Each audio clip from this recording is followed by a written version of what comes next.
드라마 매일 성경 38회, 민수기 29장에서 32장.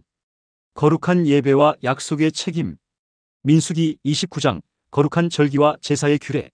일곱째 달의 첫날, 이스라엘 진영이 축제의 분위기로 가득 찼다. 제사장 엘르아살은 새벽부터 일어나 성막 주변을 정돈하고 있었다.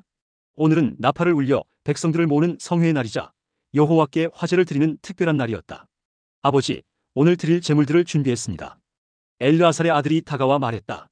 제단 앞에는 이미 1년 되고 흠없는 수송아지 한 마리와 순양 한 마리, 그리고 7마리의 어린 순양이 준비되어 있었다. 엘르아살은 깊은 숨을 내쉬며 하늘을 올려다보았다. 그래, 이제 곧 시작하자. 소제도 준비되었느냐? 그의 아들은 고운 가루에 기름을 섞어 만든 소제물을 가리켰다. 수송아지에는 에바 10분의 3을, 순양에는 10분의 1을, 그리고 각 어린 양에는 10분의 1씩을 정확히 준비해 두었다. 같은 달 10일은 더욱 엄숙했다. 속죄일이었다. 백성들은 스스로 괴롭게 하며 자신들의 죄를 돌아보았다. 제사장들은 그날의 제물들을 준비했다. 수송아지와 순양 7마리의 어린 양은 물론 속죄제를 위한 수점소도 따로 준비되었다. 그리고 보름이 되자 초막절이 시작되었다. 7일 동안 계속되는 이 큰 절기에는 매일 제사가 드려졌다.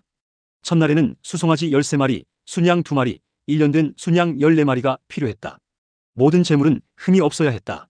엘르아살은 날마다 정확한 수의 제물을 준비하는 것이 쉽지 않았지만 여호와의 명령을 지키는 일에는 조금의 타협도 있을 수 없었다. 둘째 날에는 수송아지 12마리, 셋째 날에는 11마리, 이렇게 매일 한 마리씩 줄어들었지만 순양과 어린 양의 수는 변함이 없었다. 이렇게 많은 제물이 필요한 이유가 무엇일까요? 많은 레위인이 궁금해했다. 엘르아살은 잠시 생각에 잠겼다가 대답했다. 우리의 하나님은 거룩하신 분이시다. 이 모든 제사는 우리가 그분의 거룩하심을 기억하고 우리도 거룩한 백성이 되어야 함을 가르치시는 것이지. 또한 이 제사들을 통해 우리는 하나님의 은혜와 자비를 기억하게 되는 것이란다. 일곱째 날까지 계속된 제사는 여덟째 날의 마지막 성회로 마무리되었다. 이날에는 수송아지 한 마리, 순양 한 마리, 1년 된 순양 7마리가 드려졌다. 모든 제물에는 정확한 양의 소제와 전제가 함께했다. 이렇게 특별한 절기들이 끝나고 이스라엘 백성들은 각자의 장막으로 돌아갔다. 그들의 마음에는 여호와의 위대하심과 그들을 향한 언약의 신실하심이 깊이 새겨져 있었다. 제사장 엘르아살도 지난 시간을 돌아보며 깊은 감사를 느꼈다. 이 모든 규례들을 통해 하나님께서는 자신의 백성들과 더욱 깊은 관계를 맺기 원하신다는 것을 그는 잘 알고 있었다. 민수기 30장, 서원의 거룩함과 책임. 이스라엘 진영의 한 가정에서 일어난 일이었다. 16살 된 미리암은 자신의 아버지 앞에 조심스럽게 섰다. 그녀는 며칠 전 여호와께 한 서원 때문에 마음이 무거웠다. 아버지, 제가 말씀드릴 것이 있습니다. 미리암이 떨리는 목소리로 말했다.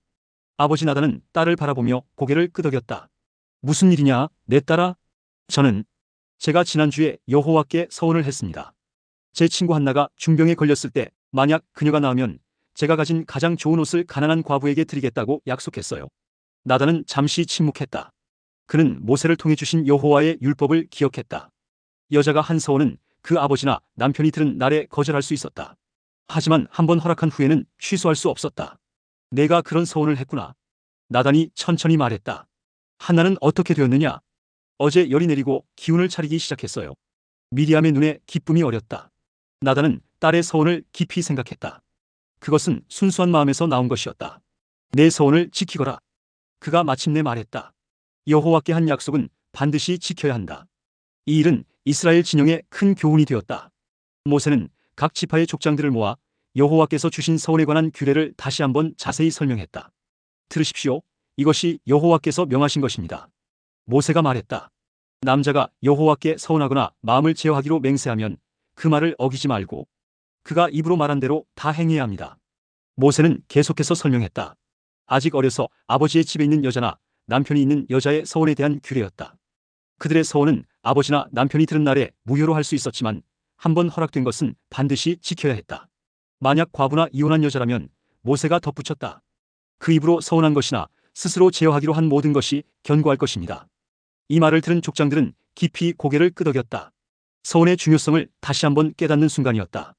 그날 저녁 미리암은 자신의 가장 좋은 옷을 조심스럽게 꺼냈다. 그것은 그녀의 할머니가 위해 만들어준 것이었다. 하지만 그녀의 마음에는 기쁨이 가득했다. 여호와께 한 약속을 지키는 것, 그것은 그녀에게 영광이었다. 이렇게 이스라엘 백성들은 서원의 거룩함과 책임에 대해 배워갔다. 그들은 여호와께 드리는 약속이 단순한 말이 아니라 그들의 신앙과 정직성을 시험하는 중요한 것임을 알게 되었다. 모든 서원은 신중히 해야 하며 한 번 한 약속은 반드시 지켜야 한다는 교훈이 그들의 마음에 깊이 새겨졌다. 민수기 31장 미디안과의 전쟁과 정결의 법. 모세의 얼굴은 무거웠다. 여호와께서 그에게 마지막 사명을 주셨기 때문이다. 이스라엘 자손의 원수를 미디안에게 갚으라. 이것은 거룩한 심판이었다. 각 지파에서 1000명씩을 택하여 전쟁에 나가게 하라. 모세가 이스라엘 회중에게 명령했다. 곧 1만 2천 명의 군사가 모였다. 제사장 엘르아살의 아들 비느하스는 성소의 기구와 시노나팔을 들고 군대와 함께 갈 준비를 마쳤다. 전쟁은 격렬했다. 이스라엘 군대는 여호와의 말씀대로 미디안의 모든 남자를 죽였다. 5 왕들 에위, 레겜, 수르, 후르, 레바도 예외 없이 칼날에 엎드러졌다. 그들은 부올의 아들 발람도 칼로 죽였다. 그는 이스라엘을 저주하려 했던 자였고 부올의 사건으로 이스라엘을 타락하게 한 장본인이었다. 전쟁이 끝난 후 모세와 제사장 엘르아살 그리고 회중의 족장들이 진영 밖으로 나가 군대를 맞았다. 그러나 모세는 군장들이 미디안의 여자들을 살려둔 것을 보고 노하였다. 너희가 여자들을 다 살려두었느냐? 모세의 목소리가 떨렸다. 이들이 발람의 꾀를 따라 이스라엘 자손으로 하여금 부올의 사건에서 여호와 앞에 범죄하게 하여 여호와의 회중에 연병이 일어나게 하지 않았느냐? 모세의 명령에 따라 미디안의 남자와 관계를 가진 여자들은 모두 처형되었다. 다만 아직 어린 여자들은 살려두었다. 그리고 정결 예식이 시작되었다. 너희는 이래 동안 진영 밖에 머물라. 엘르아살이 선포했다. 사람을 죽인 자나 죽임을 당한 자를 만진 자는 모두 제3일과 제7일에 스스로를 정결하게 해야 한다. 모든 전리품도 정결하게 해야 했다. 금속은 불을 통과시켜야 했고 그 외의 것들은 정결케 하는 물로 씻어야 했다. 옷가지들은 빨아야 했다. 7째 날 정결 예식을 마친 후 여호와께서는 모세와 제사장 엘르아살에게 전리품을 계수하라고 명하셨다. 그것은 양 67만 5천과 소 7만 2천, 나귀 6만 천이었다. 사로잡은 처녀는 3만 2천 명이었다. 여호와의 명령에 따라 전리품은 절반으로 나누어 참전했던 군인들과 회중이 각각 나누어 가졌다. 그리고 그 중에서 여호와께 드리는 부분을 구별했다. 군인들의 몫에서는 500분의 1을, 회중의 몫에서는 50분의 1을 취하여 여호와께 드렸다. 그때 천부장들과 백부장들이 모세에게 나아왔다. 우리가 우리 수하의 군인을 계수해보니 한 사람도 죽지 않았습니다.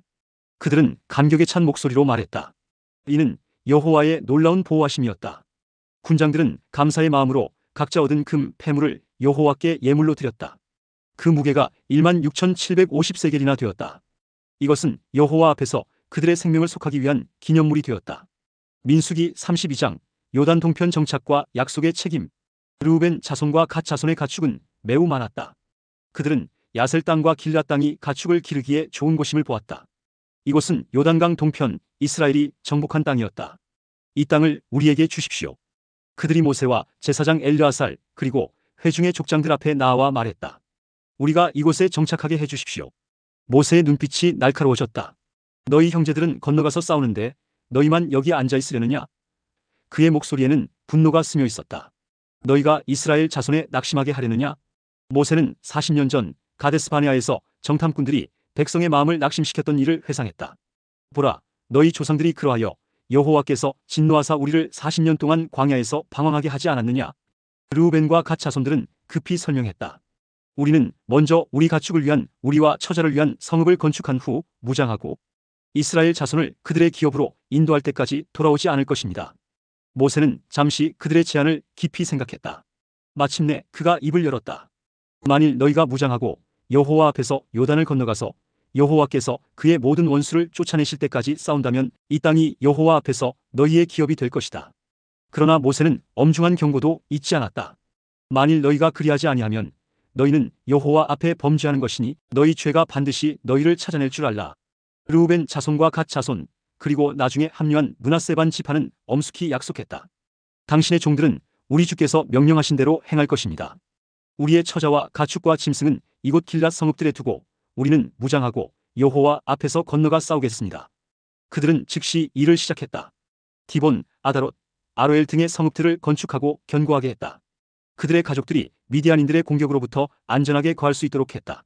모세는 길앗 땅을 므낫세의 아들 마길의 자손에게 주었고 야일은 그 땅의 부락들을 취하여 하본야일이라 불렀다. 노바는 그낙과 그 부락들을 취하고 자기 이름을 따라 노바라 불렀다. 이렇게 요단 동편의 땅은 르우벤 자손과 갓 자손, 그리고 므낫세 반 지파의 기업이 되었다. 그러나 그들에게는 아직 큰 책임이 남아 있었다. 그들은 형제들과 함께 가나안 정복 전쟁에 참여해야 했다. 약속은 반드시 지켜져야 했고 그들은 그것을 잘 알고 있었다. 드라마 매일 성경 38회 시청해 주셔서 감사합니다. 구독, 좋아요, 공유하기는 영상 제작에 큰 힘이 됩니다.